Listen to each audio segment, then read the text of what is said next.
Pernah kebayang nggak sih kalau tanpa musuh bebuyutannya sebuah peradaban mungkin nggak akan pernah sehebat itu? Nah itu dia cerita aneh yang mau kita bedah hari ini. Gimana kekaisaran Persia yang niatnya mau menghancurkan Athena, malah jadi kekuatan yang menciptakan kota legendaris itu. Tanpa Persia, nama Athena mungkin nggak akan pernah sebesar yang kita kenal sekarang. Pertanyaan ini bukan cuma buat keren-kerenan loh. Ini beneran inti dari kisah transformasi Athena. Sebuah paradoks yang luar biasa di mana ancaman kehancuran total justru jadi bensin buat meraih kejayaan abadi. Oke, kita mulai dari awal ya, biar kebayang gimana ceritanya. Coba dilihat, perbedaannya di sini jauh banget kan? Dari negara kota pertanian yang biasa aja jadi kekaisaran maritim yang disegani.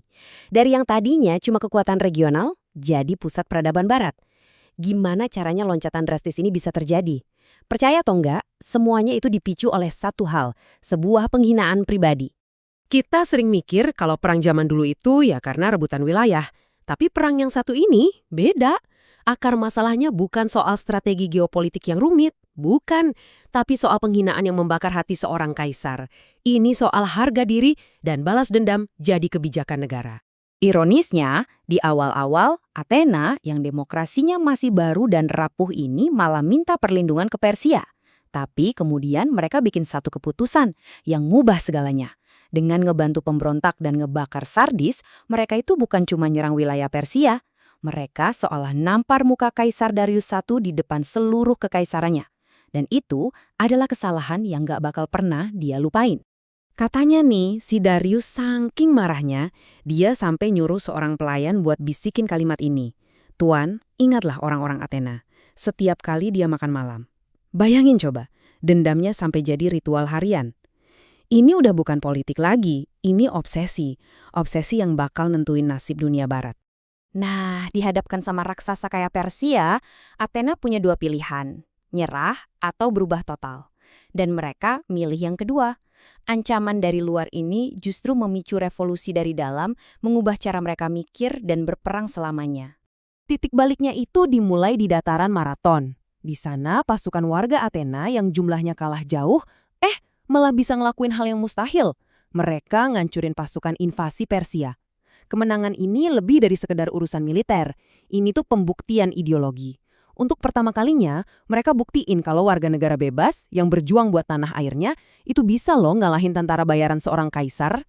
Kemenangan di Marathon ngasih mereka waktu, tapi mereka tahu Persia pasti balik lagi dengan kekuatan yang jauh lebih besar. Nah, disinilah muncul seorang visioner bernama Themistokles. Dia sadar pertarungan berikutnya nggak akan dimenangkan di darat. Masa depan Athena itu di laut, dan visinya bisa diringkas dalam satu angka yang mengubah segalanya. 200. Itulah jumlah trirem, kapal perang canggih yang mau dia bangun. Semacam armada super di zaman itu. Strategi Themistokles ini, seperti yang bisa kita lihat, brilian banget. Dia nemuin tambang perak baru. Dan bukan ngebagi-bagiin duitnya sebagai bonus buat warga, dia berhasil ngebujuk mereka buat investasi demi kelangsungan hidup kota. Dan hasilnya? Wah, ini yang menarik. Armada raksasa itu butuh ribuan pendayung yang kebanyakan warga kelas bawah. Tiba-tiba, orang-orang termiskin ini jadi kunci pertahanan Athena. Mereka yang pegang dayung penyelamat kota, dan dengan kekuatan baru itu, mereka nuntut suara yang lebih besar di pemerintahan. Ironis banget kan, niat Persia mau hancurin demokrasi Athena, malah bikin demokrasi itu jadi lebih kuat dari sebelumnya. Tapi, sebelum bangkit, Athena harus hancur lebur dulu. Mereka harus ngadepin kehancuran total yang, anehnya, malah jadi fondasi buat zaman keemasan mereka. 10 tahun setelah Marathon, Xerxes, anaknya Darius, datang buat balas dendam. Kali ini pasukannya gede banget, sampai Athena harus dievakuasi. Dari pulau seberang, warganya cuma bisa nonton dengan ngeri asap hitam ngepul dari kota mereka. Akropolis, jantung spiritual mereka, dilalap api. Dalam sekejap, semua yang mereka bangun, lenyap. Namun justru dari abu inilah Athena lahir kembali. Kehancuran total itu artinya mereka nggak terikat sama masa lalu, nggak perlu renovasi, mereka bisa berimajinasi dari nol.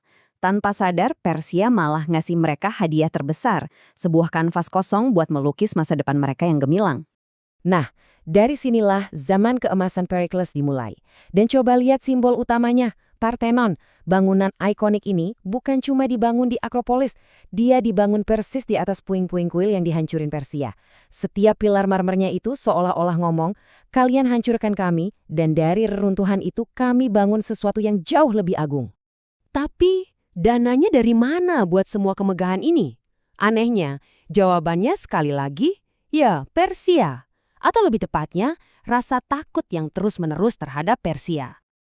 Alurnya gini, buat ngelawan Persia, Athena ngebentuk Liga Delos, sebuah aliansi pertahanan. Sekutu-sekutunya patungan duit buat armada bersama. Tapi, pas ancaman Persia udah reda, Athena nggak berhenti nagih duit.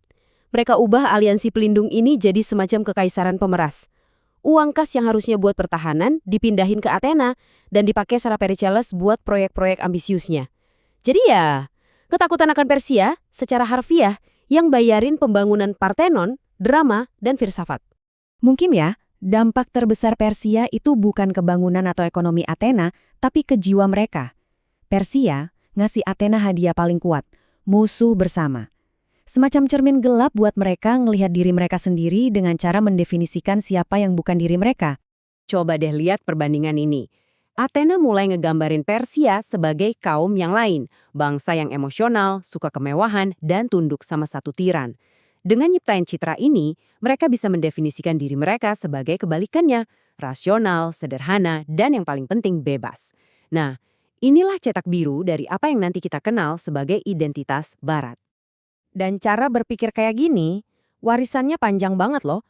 Narasi tentang dunia bebas, yang melawan tirani atau despotisme, yang sering kita dengar di politik modern, akarnya itu bisa kita tarik jauh ke belakang, ke cara Athena ngebangun narasi perjuangan mereka lawan Persia. Jadi kalau kita rangkum nih, musuh bebuyutan Athena ini tanpa sadar jadi pemicu transformasi total mereka. Secara politik, ancaman Persia malah ngencengin demokrasi. Secara ekonomi, maksa mereka jadi penguasa lautan. Secara fisik, kehancuran dari Persia justru jadi awal pembangunan yang megah. Dan paling penting, secara mental, Persia ngasih Athena sebuah identitas yang awet ribuan tahun. Pada akhirnya, Persia datang mau mademin api Athena. Tapi yang ada, mereka malah menempa baja. Mereka menciptakan tekanan yang begitu hebat, sehingga Athena terpaksa melampaui dirinya sendiri untuk bertahan hidup. Dan dalam prosesnya, menjadi abadi. Ini ninggalin kita sama satu pertanyaan besar kan? Seberapa sering sih dalam sejarah, krisis yang hampir fatal justru jadi bahan bakar utama buat mencapai keagungan?